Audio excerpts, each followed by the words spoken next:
Every race abandoned them, until humanity said, "Then we fight alone." Part 1. Captain Sarah Chen stood on the bridge of the Starship Endeavour, watching the most beautiful sight she had ever seen. Thousands of alien ships floated in space around a massive space station. Each ship looked different. Some were long and thin like silver needles. Others were round like metal planets. A few seemed to be made of pure light. This was the Galactic Federation capital. After 200 years of wondering if humans were alone in the universe, they finally had their answer. They were not alone. Not even close. "Captain, we're getting a signal," said Lieutenant Davis from the communications station. His voice shook with excitement. "Put it on screen," Sarah said. The main screen flickered and an alien face appeared. It had 4 eyes, blue skin, and what looked like gills on its neck. When it spoke, the translator turned its words into perfect English. "Welcome, humans of Earth. I am Ambassador Kelth of the Zephyrian Council. We have been watching your species for 50 Earth years. Today you join the greatest alliance in the galaxy." Sarah stepped forward. "Thank you, Ambassador. We're honored to be here. I'm Captain Sarah Chen, representing Earth and all human colonies." "Your species shows great promise," Kelth said. "Your ships are fast. Your technology is clever. Your people learn quickly. The Federation has much to offer you." Over the next 3 days, Sarah and her team learned about the Federation. It was huge beyond imagination. Over 600 different alien species belonged to it. They had been at peace for 2,000 years. No wars, no conflicts, just cooperation and growth. The Federation had rules. New species had to prove they were peaceful. They had to share their technology. They had to help defend Federation space against threats. In return, they got access to advanced science, trade routes, and protection. Sarah met dozens of alien species. The crystalline hive moved like living gems. The gas swimmers floated in special tanks filled with methane clouds. The ancient ones were so old they remembered when stars were young. Each species had joined the Federation at different times. Each had brought something special to share. "Your species is unusual," said Dr. Vorthak, a tall gray alien who studied new civilizations. "Most species take thousands of years to develop space travel. Humans did it in just a few centuries. Most species are careful and slow. Humans take risks and move fast. This makes you interesting." Sarah felt proud. Humans were special. They belonged here. But everything changed on the 4th day. Sarah was in a meeting with Federation scientists when alarms started ringing throughout the space station. Red lights flashed. Alien voices spoke rapidly in languages the translator couldn't keep up with. Ambassador Kelth burst into the room. His 4 eyes were wide with fear. "Emergency council session. Now, all new species representatives must attend." Sarah followed Kelth through corridors filled with panicking aliens. The council chamber was a huge circular room with representatives from every Federation species. Sarah had never seen so many different life forms in one place. At the center of the chamber, a holographic display showed a star map. Several star systems were marked in red. As Sarah watched, more stars turned red. "What's happening?" Sarah asked. An ancient alien that looked like a walking tree spoke with a voice like breaking branches. "The Devourers have returned." The room went silent. Sarah could feel the fear from every alien present. "Impossible," said someone. "The Devourers have been extinct for 1,000,000 years." The tree alien shook its massive head. "Not extinct, sleeping, waiting. They have awakened." The holographic display changed. It showed a recording from a Federation outpost. Sarah watched in horror as massive black ships appeared in space. They looked like they were made of darkness itself. When they fired on the outpost, the weapons didn't explode. They simply drained all energy and life from everything they touched. The space station became a dead, empty shell in seconds. "The Devourers consume energy," the tree alien explained. "Not just power from machines. They feed on life force itself. They turn living worlds into empty rocks. They have destroyed civilizations beyond counting, but why now?" asked a blue-skinned alien with tentacles for arms. "Why have they returned after so long?" Dr. Vorthak stood up slowly. His gray face looked sick. "We have studied the old records.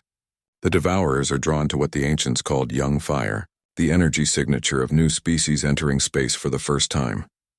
All eyes turned to Sarah. She felt cold inside. "Humanity's emergence into galactic space has called them," Vorthak continued. "Your species' unique energy pattern acts like a beacon. The Devourers have awakened because they sense humans. The council chamber erupted in angry voices. Sarah heard words like dangerous and threat and mistake. She stood up. "Wait," she said. "This isn't our fault. We didn't know." Ambassador Kelth looked at her sadly. "Fault does not matter now. Only survival matters. The Federation has faced this choice before, though never with stakes so high. Young species always bring this risk. Usually we can contain the threat to a small area, but the Devourers have never been so strong." "What choice?" Sarah demanded. The tree alien answered. "Save the galaxy by sacrificing one species or risk everything to save that species." Sarah's heart stopped. "You're talking about abandoning us." "The mathematics are clear," said Dr. Vorthak. "Humans number only 20 billion across 13 worlds. The Federation contains over 40 trillion souls across 600 species. If we help humanity fight, the Devourers will spread throughout Federation space. Everyone dies if we leave humanity alone. Perhaps the Devourers will be satisfied and return to sleep." "Perhaps?" Sarah shouted. "You're gambling with our entire species on perhaps?" "The council must vote," Kelth said quietly. The vote took less than an hour.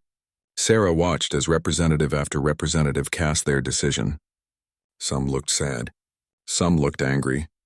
A few couldn't even look at her. But the result was the same every time.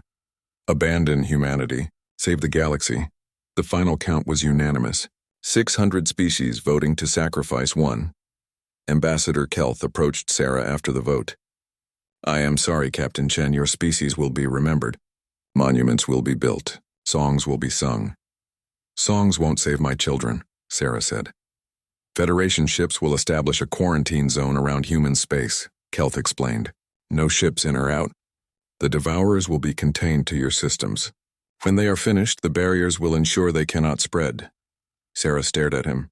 "You're building a prison around us and throwing away the key. We are saving the galaxy.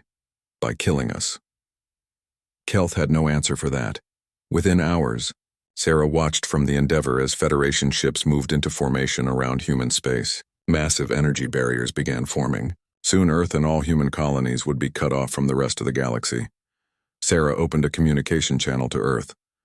President Martinez appeared on screen. "Sarah, what's happening?" "We're detecting massive energy readings around our space." Sarah took a deep breath. "Mr. President, I need to tell you something, and you're not going to like it." As she explained the situation, Sarah watched the last Federation ships move into position. Soon, the barriers would be complete. Soon, humanity would face the darkness alone. But as the energy walls closed around human space, Sarah felt something she didn't expect. Not just fear or anger, but something else. Determination. If the galaxy wanted to abandon them, fine. Humans had always been good at fighting impossible odds. The question was, would it be enough? Every race abandoned them, until humanity said, "Then we fight alone." Part 2 President Martinez stood in the White House Situation Room, staring at screens showing humanity's greatest nightmare coming true. The Federation energy barriers now completely surrounded human space. Earth, Mars, the outer colonies, all of them trapped inside walls of alien energy. "How long until the barriers fail?" he asked Dr. Elena Vasquez, Earth's best scientist who studied alien life. Elena looked up from her computer. Her face was pale. "Based on the energy readings Captain Chen sent us, maybe 3 days. The Devourer ships are already testing the barriers. Each test makes them weaker. 3 days to prepare for war against an enemy that destroyed civilizations for millions of years." Martinez said quietly. "How do we fight something like that?" "I don't know, sir, but I'm working on it." Martinez turned to Admiral James Harrison, the head of Earth's military. "Admiral, what do we have?" Harrison pulled up holographic displays. "Earth Defense Force has 200 ships. Mars Defense has 50. The outer colonies combined have maybe 70 more. That's against an enemy that just made the entire galactic community run away scared." "Our ships are good," said General Patricia Wong from the Space Marine Corps. "Human engineering is tough. Our weapons are effective. Our people are brave." "Brave doesn't stop energy weapons that drain life force," Elena said. "I've been studying the data. The Devourers don't just destroy ships. They consume the life energy of everything inside. The crew dies before the ship even explodes." The room went quiet. Everyone understood what that meant. "Sir," Admiral Harrison said, "I recommend immediate evacuation of outer colonies. Bring everyone to Earth and Mars, concentrate our defenses." "No," Martinez said firmly. We don't abandon our people. Every human settlement gets defended. Mr. President, that spreads our forces too thin. Admiral, if we start abandoning colonies, where does it stop? Do we abandon Mars next? Then Earth's cities? Then individual neighborhoods? Martinez shook his head. The Federation abandoned us because the math said we weren't worth saving. I won't do the same math to our own people. Meanwhile, Captain Sarah Chen sat in a Federation detention cell. They called it protective custody. But the locked door told a different story. Through her small window, she could see Federation ships maintaining the barrier around human space. Her guard was a young Zephyrian named Malik. Unlike the other Federation aliens, he sometimes talked to her. My people were once abandoned too, he said quietly during one of their conversations. Sarah looked up, surprised. What? Malik looked around nervously, then moved closer to her cell. 800 years ago, when my species first entered space, something similar happened. Not the Devourers, but another threat. The Federation Council voted to quarantine Zephyrian space. Let the threat consume us to protect everyone else, and what happened? My ancestors begged for help. The Federation said no, so we fought alone. Malik's 4 eyes showed old pain. We lost 90% of our people. Our homeworld became a wasteland. But we survived. Eventually, the Federation let us back in. They called us heroes for our sacrifice, heroes. Sarah felt sick. They built monuments, gave speeches, said we saved the galaxy. Malik's voice turned bitter. But they never admitted they were wrong to abandon us. They made it sound like abandonment was always the plan, like we were supposed to suffer and die for the greater good. Sarah stared at him. How many times has this happened? Malik looked away. I've spent months in the Federation archives. I found records of 12 species over the past 1,000,000 years, all abandoned when threats emerged. All told, their sacrifice was necessary. Did any of them survive? Only 3. The Zephyrians, the stone builders of Kepler 442, and the void swimmers from the Magellanic Clouds. Everyone else, he didn't finish. The Federation has done this 12 times, 13 counting humans.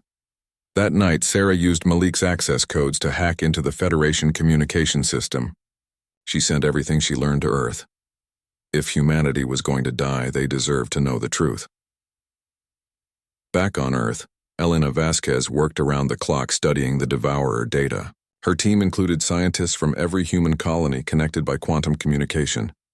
I think I found something, she announced during a video conference with the world's leaders. The Devourers are energy beings. They exist partly in normal space and partly in what they call void space. Their ships aren't really ships, they're extensions of the creatures themselves. What does that mean for fighting them? Asked Admiral Harrison. Normal weapons might not work. Bullets and missiles attack physical matter. Energy weapons attack energy systems. But the Devourers are energy systems. It's like trying to kill electricity with electricity. So how do we hurt them? Elena hesitated. There might be a way. The old Federation records mention something called chaos energy. Most species have very ordered, predictable energy patterns. But some species generate chaotic, random energy that the Devourers can't process properly. Are humans chaotic enough? I think so. Human emotional states create very complex, unpredictable energy fields. Love, hate, fear, hope, anger, all mixed together in patterns that don't follow logical rules. Most alien species are more stable. Martinez leaned forward. You're saying our emotions might be a weapon? Maybe, but I need more data to be sure. They got their data sooner than expected. The barriers failed during the night of the 3rd day. Admiral Harrison was asleep in his command center when alarms started screaming. He jumped up to see his screen showing impossible images. Dark ships were sliding through the energy barriers like they didn't exist. All units, this is Admiral Harrison, he broadcast. The barriers are down. Devourers are entering the system. This is not a drill. All defense forces to combat stations. The first Devourer scout ships were smaller than expected. Each one was about the size of a human destroyer. They moved in strange patterns, not following normal physics. Sometimes they seemed solid. Sometimes they looked like shadows made of stars. The Earth Defense Force ship Yorktown was first to engage. Captain Rebecca Torres ordered her crew to attack positions, target the lead ship, fire all weapons. Missiles and energy beams shot toward the Devourer scout. The weapons passed right through it like it wasn't there. Then the alien ship became solid again and fired back. The Devourer weapon looked like a beam of absolute darkness. When it hit the Yorktown shields, the energy barriers didn't explode. They just stopped existing. The beam continued and touched the ship's hull. Captain Torres watched in horror as her crew began collapsing at their stations. Not dead, something worse. They were still breathing, but their eyes were empty. The Devourer weapon was draining their life force, leaving behind living shells. All ships, this is Yorktown, Torres broadcast with her last breath. Conventional weapons don't work. The enemy feeds on life. Warn Earth. Tell them we tried. The Yorktown became a ghost ship, drifting in space with a crew that breathed but no longer lived. Admiral Harrison watched the battle recordings with growing horror. Then Dr. Vasquez called him. Admiral, I was monitoring the Yorktown's bio readings during the attack. Something interesting happened. Interesting? Elena, those people are dead. Not dead, drained. But listen, right before Captain Torres lost consciousness, her emotional state spiked. Fear, anger, determination all at maximum levels. For just a moment, the Devourer ship seemed to stutter. Harrison felt a spark of hope. The chaos energy theory? Maybe. Admiral, I think our emotions really can hurt them, but it has to be the right emotions at the right intensity. What kind of emotions? Elena's voice was grim. The kind you only get when you're fighting for everything you love and refusing to give up, even when you know you're going to die. Admiral Harrison looked out at the stars where more Devourer ships were gathering. Soon they would attack in force. Humanity had maybe hours left. But for the first time since the crisis began, he smiled. Elena, I think you just described every human who ever lived. Every race abandoned them. Until humanity said, then we fight alone. Part 3 Admiral James Harrison stood in the command center, watching the largest military buildup in human history. Every ship that could fly was being armed. Civilian cargo vessels got missile pods welded to their hulls. Passenger liners became troop transports. Even small personal spacecraft were fitted with whatever weapons could be found. Admiral, we have 1,500 ships ready for combat, reported Colonel Maria Santos from the Logistics Division. It's not pretty, but everything flies and everything shoots. Good, what about personnel? Every human military base is at full strength. We've got volunteers from every colony, every nation, every city. 500 million people have enlisted in the past week. Harrison nodded grimly. 500 million soldiers against an enemy that had consumed galaxies. The numbers were insane. But humans had always been good at insane. Dr. Elena Vasquez entered the command center carrying a data pad. Admiral, I have the chaos energy research results. Tell me you have good news, Elena. Good and bad news. The good news, human emotional energy definitely disrupts Devourer systems. When our people experience intense feelings, especially when fighting for survival, it creates interference they can't handle. And the bad news? The effect only works at close range. And the emotions have to be genuine. Raw terror, desperate love, absolute refusal to surrender. Fake emotions or controlled feelings don't work. Harrison understood immediately. So to hurt them, our people have to get close enough to die. And they have to really believe they're fighting for something worth dying for. That's about right. Elena, you just described every successful human battle in history. The first real test came at Neptune's orbital stations. The Devourers sent a full attack fleet, 30 ships the size of human battle cruisers, moving in formation toward the outer system. Commander Lisa Harrison, Admiral Harrison's daughter, commanded the defense stations around Neptune. She had 12 converted mining platforms and 8 military vessels against 30 alien ships that could drain life with a touch. This is Commander Harrison to all Neptune defenders, she broadcast. Today we find out what humanity is really made of. Every person listening to this has family somewhere in the solar system. Every one of us has someone we love. The Devourers want to take that away. They want to turn our loved ones into empty shells. She paused, looking at her crew. Young faces. Scared faces, but determined faces. I say we show these ancient monsters what happens when you threaten a human family. The Devourers attacked in their strange, flowing patterns. The dark ships phased in and out of normal space, their life-draining weapons reaching out like the fingers of death. But this time, the human defenders were ready. Lisa had positioned her ships in suicide formations. When the Devourers fired their draining beams, human crews didn't retreat. They accelerated toward the enemy, even as their life force was being consumed. All ships ramming speed, Lisa commanded. Make every death count. The mining platform Defiance was first to make contact. Captain John Park, a former asteroid miner, aimed his converted station straight at a Devourer ship. As the alien weapon drained his crew, Park used his last breath to trigger the platform's entire supply of mining explosives. The explosion shouldn't have hurt an energy-based creature. But something else happened. As Captain Park and his crew died, their combined emotions, love for their families, rage at their helplessness, desperate hope that their sacrifice would matter, created a feedback pulse that ripped through the Devourer ship. For the first time in millions of years, a Devourer screamed. The sound came through space itself, a psychic shriek of pain and confusion. The alien ship lost cohesion, its energy form dissolving into harmless particles. "It works," Lisa shouted. "Emotions plus explosions plus sacrifice equals dead Devourers. All ships, close-range attacks. Make them feel what we feel." The Battle of Neptune became humanity's first real victory. Of 12 human ships, only 3 survived. But they destroyed 8 Devourer vessels and forced the rest to retreat. The victory cost everything. Commander Lisa Harrison died when her flagship rammed the Devourer command ship. Her last transmission was simple: "Tell Dad we held the line." Admiral Harrison received the news in his command center on Earth. His daughter was dead. But her sacrifice had proven something important. Humans could hurt the Devourers. Captain Sarah Chen chose that moment to escape from Federation custody. With help from Malik and other sympathetic aliens, she stole a fast courier ship and headed for human space. The Federation tried to stop her, but Sarah had learned something during her imprisonment. While the Federation Council had voted to abandon humanity, many individual Federation species disagreed.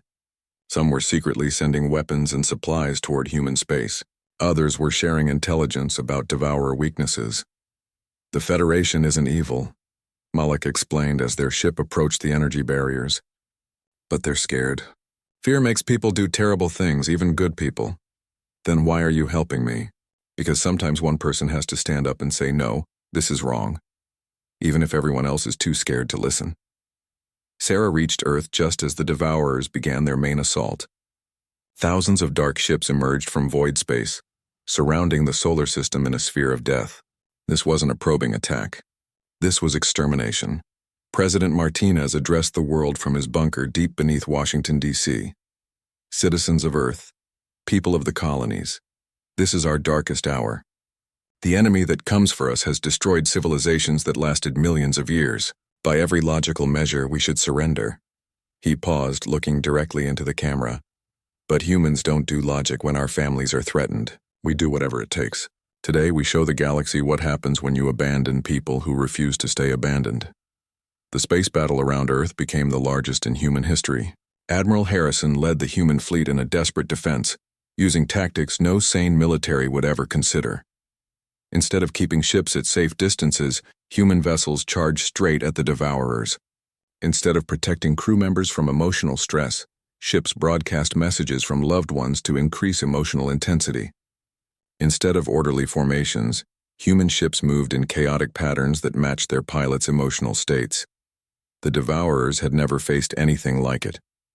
Every species they had encountered before fought logically, trying to minimize losses and maximize efficiency. But humans fought with pure emotional chaos. When the cargo ship New Horizon was surrounded by 3 Devourer vessels, Captain Ahmed Hassan didn't try to escape. Instead, he opened communication channels to his wife on Mars. "Fatima, I need you to sing our daughter's favorite song. I need to hear it while I fight." As Fatima's voice filled the bridge singing a lullaby, Hassan flew his ship into a spiral attack pattern that made no tactical sense but perfectly matched his emotional state, love for his family, mixed with rage at the threat against them. The combination of human chaos energy and explosive weapons created feedback loops the Devourers couldn't process. Hassan's ship died, but it took all 3 alien vessels with it.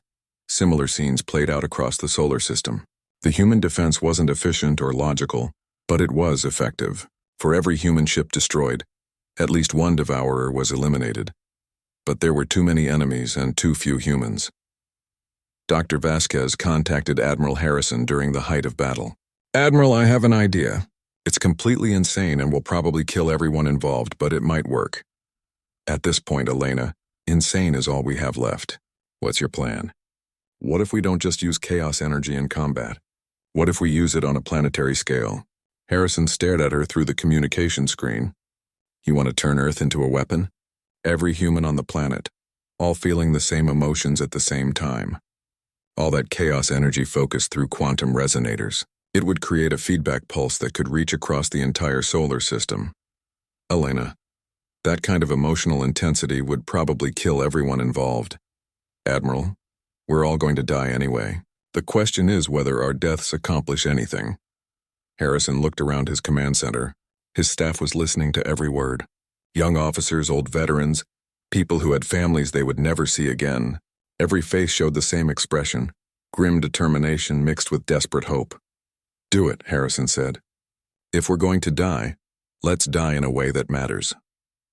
As Devourer ships closed in on Earth's final defenses, Dr. Vasquez began the most dangerous experiment in human history. She was going to turn an entire planet's worth of human emotion into a weapon. The only question was whether they could make it work before the last human ship fell. Every race abandoned them, until humanity said, "Then we fight alone." Part 4. Dr. Elena Vasquez stood in the ruins of the Geneva Research Center, watching her life's work come together in humanity's final hour. The quantum resonators were built from salvaged Federation technology, human engineering, and pure desperation. Around the world, similar installations were going online. New York, Tokyo, Mumbai, Lagos, São Paulo, every major city had a resonator array, but the technology was only half the plan. The other half required something much more dangerous. Elena, are you sure about this? President Martinez asked through the communication system. His voice came from a bunker in Washington, but she could hear explosions in the background. Devourer ground forces had landed and were fighting their way through Earth's last defenses. Mr. President, the math is clear. If we can connect every human consciousness through quantum resonance, their combined emotional energy should create a feedback pulse the Devourers can't absorb. It will burn out their ability to feed on life energy. Should create. You're asking 10 billion people to risk their minds on should. Elena looked through her broken window at the sky above Geneva. Dark Devourer ships moved like storm clouds, their life-draining weapons turning the city into a graveyard. Bodies lay in the streets, not dead but empty. People who still breathed but whose life force had been consumed. Mr. President, look outside. We're out of other options. Martinez was quiet for a moment. Then his voice came back stronger. Do it. I'll make the announcement. Across the world, every surviving communication system carried President Martinez's final message to humanity. Citizens of Earth, people of the colonies, this is our last chance. In a few minutes, Dr. Vasquez will activate a system that connects all human minds together. It will let us share our emotions, our thoughts, our very life force. The science says this shared energy can defeat the Devourers, but it will probably kill us in the process. He paused as explosions echoed in his bunker. I'm not going to lie to you. This is a suicide mission for our entire species. But if we do nothing, we die anyway. If we try this, maybe we die as heroes. Maybe we save not just ourselves, but every other young species the galaxy might abandon in the future. Around the world, humans stopped what they were doing and listened. In the ruins of London, Sarah Mitchell held her young son as Devourer ships circled overhead. In Mumbai, Dr. Raj Patel worked frantically to repair his city's resonator, while his wife sang lullabies to their baby daughter. On Mars, the last surviving colonists gathered in their dome cities, holding hands and thinking of Earth. The choice is yours, Martinez continued. If you want to participate, just think about everyone you love. Think about why their lives matter. Think about hope even when everything seems hopeless. Feel it as strongly as you can. The resonators will do the rest. Admiral Harrison commanded the space battle from his flagship, the last surviving Earth Defense Force vessel. Around him, Devourer motherships were moving into position for the final attack. Each alien vessel was the size of a city, crackling with dark energy. Admiral, his communications officer reported, Dr. Vasquez is requesting all surviving military personnel to participate in the resonance. Harrison looked around his bridge. His crew was exhausted, wounded, but still fighting. These people had watched their friends die, their homes burn, their civilization crumble. Yet they remained at their posts. Attention all hands, Harrison broadcast. In 60 seconds, we're going to try something that's never been attempted. We're going to link our minds with every human in the solar system. When that happens, I want you to think about why we're fighting. not for strategy or tactics or military objectives. Think about the people you love. Think about the future you want them to have. He looked at the picture of his daughter Lisa on his command console. She had died at Neptune, but her sacrifice had shown the way forward. Think about love, he said quietly. Even in the face of extinction, think about love. Elena began the activation sequence. Around the world, quantum resonators hummed to life. The technology was alien, but the power source was purely human. The first connection was like a whisper in her mind. Sarah Mitchell in London, thinking about her son's laugh. Then another voice. Dr. Patel in Mumbai remembering his wife's smile. Then more voices, hundreds, thousands, millions. Elena felt her consciousness expanding as 10 billion human minds touched hers through quantum space. The experience should have been overwhelming, but instead it felt like coming home. Every person she connected with was different, but they all shared the same core emotions. Love for their families, hope for the future, desperate determination to protect what mattered most. In the bunker beneath Washington, President Martinez felt the connection establish. Suddenly, he could sense every human on Earth, their fear, their courage, their refusal to surrender even in the face of certain death. On Mars, the colonists added their voices to the growing chorus. In the asteroid belt, miners and engineers joined the network. Even on the outer colonies where devourer attacks were already underway, dying humans linked their fading consciousness to the worldwide resonance. But something else was happening. The quantum resonance wasn't just connecting human minds. It was amplifying human emotions. Elena could feel the combined love, hope, and determination of 10 billion people flowing through the network like electricity. The devourers noticed the change immediately. Their ships around Earth began to move erratically, as if confused by the energy patterns emerging from the planet. "It's working," Elena whispered. "They can't process organized chaos energy on this scale." Admiral Harrison felt the resonance reach his ship. Suddenly his mind was connected to every human in the solar system. He could feel their shared determination, their willingness to sacrifice everything for each other. "All remaining ships," he broadcast. "This is it. Maximum acceleration toward the enemy fleet. Every ship, every crew, everything we have left." The last 100 human vessels accelerated toward thousands of devourer ships. It should have been suicide. It was suicide. But the human pilots were no longer fighting alone. Through the quantum resonance, each pilot could feel the love and support of 10 billion people. As they flew into the enemy formation, their individual chaos energy was amplified by the planetary network. Captain Anna Chen piloted her fighter through a cloud of devourer interceptors. As alien weapons drained her life force, she felt her daughter's arms around her through the resonance. She felt her husband's love, her parents' pride, her friends' encouragement. The combination of personal sacrifice and shared emotion created energy patterns the devourers couldn't absorb. Her fighter exploded, but the feedback pulse from her death destroyed 12 enemy ships. Similar scenes played out across the battle. Every human death created amplified chaos, energy that burned through the devourer fleet like acid, but the resonance was taking its toll on Earth. People connected to the network were experiencing the deaths of every human in the solar system. The emotional intensity was beyond what human minds were designed to handle. Elena felt herself burning out as the network drew more and more power from human consciousness. Around the world, people were collapsing as their life force was channeled into the resonance. "We're dying," she told President Martinez through their mental link. "Are we winning?" he asked back. Elena checked the sensor readings through her connection to Admiral Harrison's flagship. The Devourer fleet was in chaos. Ships were losing cohesion as their ability to process life energy failed. Some were retreating into void space. Others were simply dissolving. "Yes," she said, "we're winning, but we won't survive to see it." Martinez's response came through the network, shared with every connected human mind.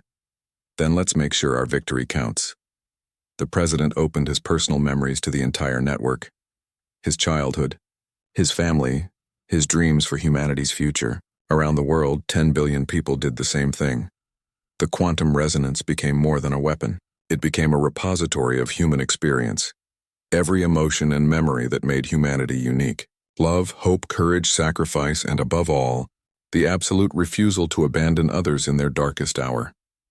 The combined consciousness of the human species reached out through quantum space, touching every devourer ship in the solar system.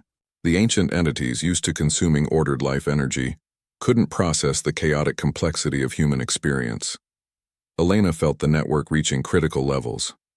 Soon the resonance would burn out every human brain connected to it. But in her last moments of consciousness, she sensed something impossible. The feedback pulse wasn't stopping at the edge of the solar system. It was propagating through quantum space, reaching devourer ships throughout the galaxy. For the first time in cosmic history, the devourers were experiencing pain, confusion, and fear. The emotions they had fed on for millions of years were now weapons turned against them. Elena smiled as her consciousness faded. Humanity might die, but they were taking their ancient enemy with them, and perhaps, just perhaps, they were saving the galaxy in the process. Every race abandoned them, until humanity said, "Then we fight alone." Part 5. 6 months after the resonance pulse that should have killed every human in the solar system, Federation ships approached Earth expecting to find a tomb world. Instead, they discovered something impossible: smoke rising from rebuilt cities, ships moving between orbital stations, radio signals carrying human voices. Humanity had survived. Ambassador Kelth stood on the bridge of the Federation flagship, staring at Earth through the viewing screen. The planet showed scars from the Devourer attack, dead zones where cities once stood, orbital debris from destroyed stations, continents still healing from energy weapons. But it was alive. Humans were alive. "How is this possible?" asked Dr. Vorthak, the gray-skinned scientist who had studied humanity before the abandonment. The quantum resonance should have burned out every human brain in the system. Captain Sarah Chen, standing in chains between two Federation guards, smiled grimly. "You studied human technology and human logic, but you never understood human stubbornness." The Federation fleet moved into orbit around Earth. Their sensors detected human settlements across the planet. Crude but functional technology, and most surprising of all, a message beacon directed at them. "Federation vessels. This is Earth traffic control," came a voice through their communication systems. "You are cleared to approach Luna Station for diplomatic talks. Please follow the transmitted flight path and do not deviate. Our defense systems are still active." Dr. Vorthak looked confused. "Defense systems?" Their technology should have been destroyed by the resonance pulse. Sarah's smile grew wider.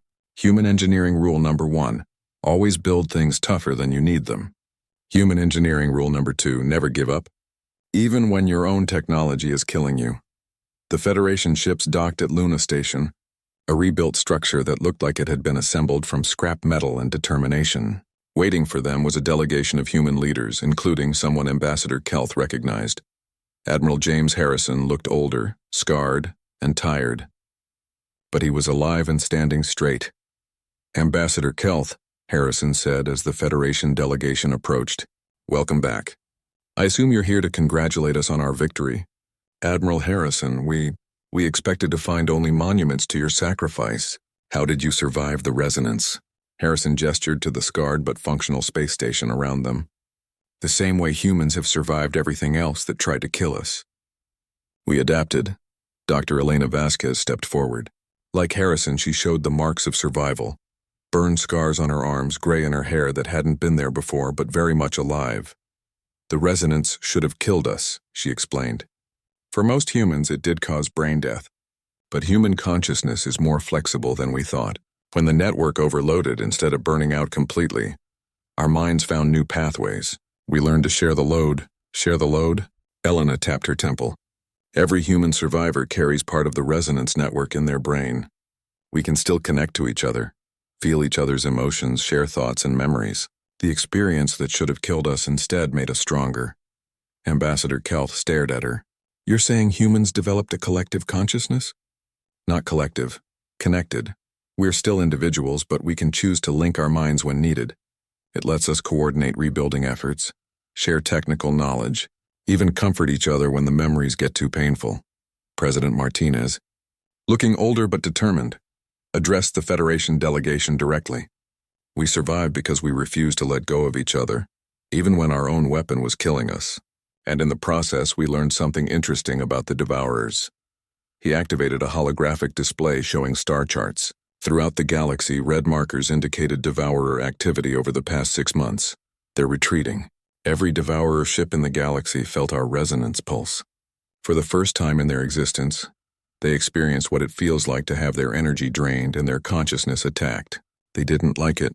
Dr. Vorthak studied the display. The Devourers have withdrawn to the Galactic Rim. They haven't attacked any Federation worlds since the Earth resonance. That's right, Martinez said. Humanity didn't just survive the monster under the galaxy's bed. We scared it back into hiding. The room fell silent as the implications became clear. Admiral Harrison broke the silence. So, Ambassador Kelth, I assume you're here to welcome humanity back into the Federation? Give us medals for saving the galaxy? Maybe apologize for abandoning us to die alone? Kelth looked uncomfortable. Admiral, the Federation Council is prepared to offer humanity full membership with highest honors. Your species has proven itself beyond any doubt. You saved not just yourselves, but countless other civilizations. Full membership, Harrison repeated slowly. With highest honors. Yes, complete access to Federation technology, trade routes, scientific knowledge. A seat on the High Council. Everything we originally offered. Harrison walked to the viewing window and stared out at Earth. The planet still showed scars from the Devourer attack, but lights twinkled across the continents where humans were rebuilding their civilization.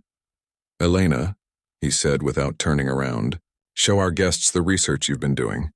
Elena activated another display. This one showed detailed records from the Federation archives, records that should have been classified. While you were maintaining your quarantine, she explained, some Federation citizens decided to help us. They provided us with historical data about other species that were abandoned to face galactic threats. The display showed 12 different star systems, each marked with dates and brief descriptions. The Zephyrians 800 years ago, the stone builders of Kepler 442 4,000 years ago, the void swimmers from the Magellanic Clouds 12,000 years ago. Elena's voice grew cold. 12 species over 1 million years, all abandoned by the Federation when threats emerged. All told their sacrifice was necessary for the greater good. Ambassador Kelth's 4 eyes widened. How did you access those records? Captain Sarah Chen stepped forward. Because some of your people have consciences, Ambassador. When they saw what was happening to us, they decided to help. Malik of the Zephyrian delegation, Dr. Tavara from the Crystalline Hive, Commander Zexel from the Gas Swimmers. They risked their careers to get us information. And what we learned, President Martinez continued, is that the Federation has a pattern. Whenever a young species attracts a galactic threat, you abandon them. You tell yourselves it's for the greater good. You promise to remember their sacrifice, but you never admit you were wrong. Dr. Vorthak spoke up defensively. The mathematics were clear. Sacrificing one species to save hundreds was the logical choice. Logical? Admiral Harrison turned from the window. You want to know what's logical, Doctor? Every species you abandoned could have contributed something unique to fighting these threats. The Zephyrians developed quantum resonance technology during their abandonment. The stone builders created matter-energy conversion systems while fighting alone. Each abandoned species invented solutions the Federation never thought of. What are you saying? I'm saying your logical abandonment strategy has been weakening the galaxy for 1 million years. Instead of gaining allies with unique perspectives and technologies, you've been throwing away the very diversity that could solve problems the Federation can't handle. Elena added, the human resonance network that defeated the Devourers only worked because human consciousness is different from other species. If you had helped us instead of abandoning us, we might have developed this solution without nearly destroying ourselves. The Federation delegation looked uncomfortable. They had come expecting gratitude and celebration. Instead, they were facing an accusation that their core survival strategy had been wrong for millennia. Ambassador Kelth tried to recover. Regardless of past decisions, humanity has proven itself. We want to welcome you back into the galactic community. Back? President Martinez laughed, but there was no humor in it. Ambassador, we were never truly in your community. You were always ready to throw us away when things got difficult. So you're refusing Federation membership? Admiral Harrison exchanged glances with his fellow leaders. Through their shared consciousness network, they communicated silently for several seconds. Then Harrison spoke for all humanity. We're refusing to join an organization that abandons its members, but we're not becoming isolationists. He activated another display, this one showing human ships moving toward distant star systems. While you were building monuments to our expected sacrifice, we were building something different. We're making contact with young species throughout the galaxy, the ones the Federation considers too dangerous to approach because they might attract threats. You're doing what? We're creating an alliance of the abandoned. Every species your Federation threw away. Every young civilization you're too scared to contact. We're bringing them together. Captain Chen smiled. The Kethavar and the Andromeda approach just developing faster than light travel. The Nexari and the Spiral Arms who've been sending radio signals for 50 years with no response. The builders from the Void Zone who the Federation quarantined because they're